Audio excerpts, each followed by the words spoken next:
تاریخ کے وہ 250 سال جنہوں نے اسلام کی بنیادوں کو اپنے خون سے سینچا کیا، اب جانتے ہیں کہ وہ کون تھے؟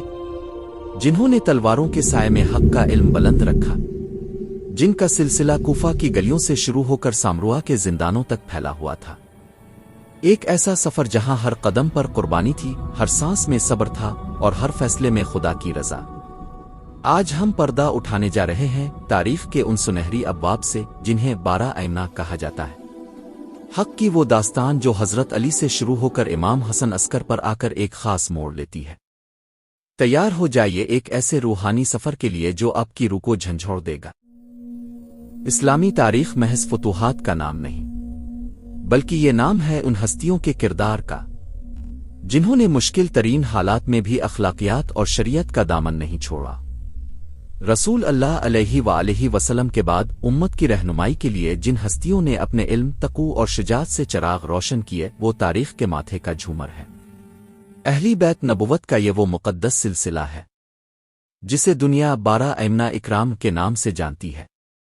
یہ صرف ایک خاندان کی تاریخ نہیں، بلکہ حق اور باطل کے درمیان اس ازلی مرکے کی روداد ہے جو قیامت تک آنے والے انسانوں کے لیے مشعل راہ ہے۔ آئیے تاریخ کے اوراق پلٹتے ہیں اور مدینہ کی گلیوں سے اس سفر کا آغاز کرتے ہیں۔ وہ ہستی جس کے بارے میں زبان نبوت نے فرمایا، میں علم کا شہر ہوں اور علی اس کا دروازہ ہے، علی ابن ابی طالب۔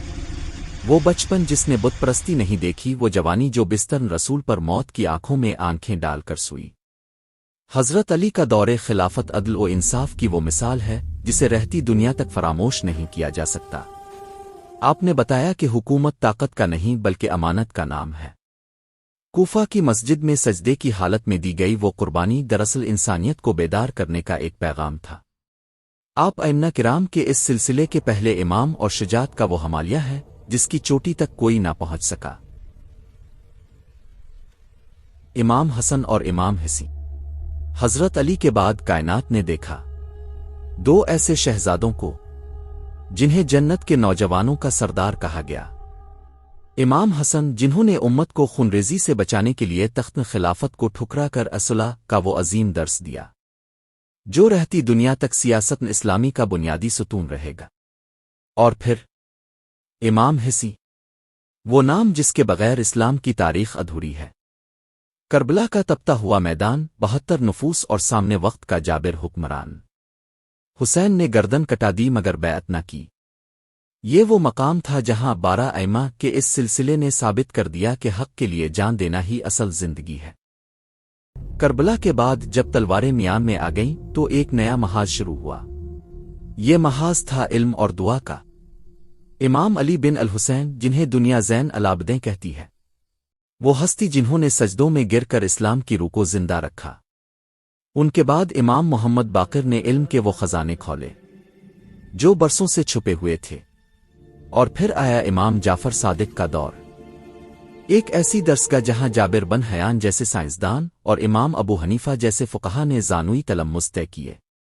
یہ وہ دور تھا جب اسلام کا علمی ڈھانچہ تیار ہو رہا تھا۔ ائمہ کرام نے ثابت کیا کہ قلم کی سیاہی شہید کے خون سے بھی زیادہ مقدس ہو سکتی ہے۔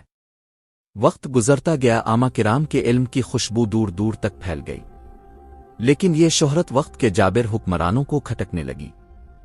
امام موسیٰ کاظم جنہوں نے اپنی زندگی کا طویل حصہ قید خانوں میں گزارا مگر زبان پر شکوہ نہ آیا۔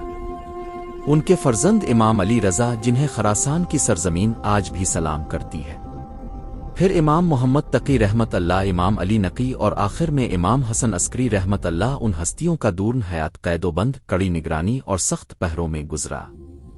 سامرا کے زندان گواہ ہیں کہ ان ائمہ نے کبھی باطل کے سامنے سر نہیں جھکایا۔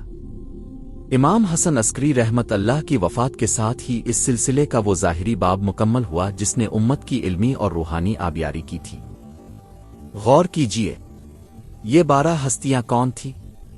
یہ وہ تھے جنہوں نے کبھی محل تعمیر نہیں کیے، کبھی تخت و تاج کی ہوس نہیں کی، کبھی مال و دولت جمع نہیں کیا۔ ان کا اثاثہ صرف قرآن اور سنت رسول تھا۔ علی کی تلوار سے لے کر حسن عسکری رحمت اللہ کی خاموشی تک ہر موڑ پر ایک ہی پیغام تھا، خدا واحد ہے اور محمد اس کے رسول ہے۔ انہوں نے اپنے خون سے شجر اسلام کی آبیاری کی۔ آج اگر دنیا کے کونے کونے میں اذان کی آواز گونجتی ہے تو اس میں ان 12 ائمہ کی قربانیوں کا حصہ شامل ہے۔ یہ وہ چراغ ہیں جنہیں بجھانے کی کوشش تو بہت کی گئی، مگر خدا نے ان کے نور کو کائنات کے ذرے ذرے میں پھیلا دیا۔ ناظرین، 12 ائمہ کی زندگی کا یہ سفر ہمیں صرف ایک سبق دیتا ہے: حالات چاہے کتنے ہی کٹھن کیوں نہ ہوں، حق کا راستہ کبھی نہ چھوڑو۔ آج کے اس پرفتن دور میں جہاں مادہ پرستی کا غلبہ ہے، ان ہستیوں کی سیرت ہمیں سادگی، تقوی اور صبر کی تعلیم دیتی ہے۔ ہمیں سوچنا ہوگا کہ کیا ہم ان کے نقش قدم پر چل رہے ہیں؟ کیا ہمارے دلوں میں وہ عشق الاؤ موجود ہے جو انہیں تپتی ریت اور اندھے کنووں میں بھی پرسکون رکھتا ہے؟ آئیے عہد کریں کہ ہم ان مقدس ہستیوں کی تعلیمات کو اپنی زندگیوں کا حصہ بنائیں گے، کیونکہ اصل محبت دعووں میں نہیں بلکہ اتباع میں ہے۔ اگر آپ کو یہ دستاویزی فلم پسند آئی تو اسے دوسروں تک پہنچائیں تاکہ ائمہ کرام کی یہ عظیم تاریخ ہر گھر تک پہنچ سکے۔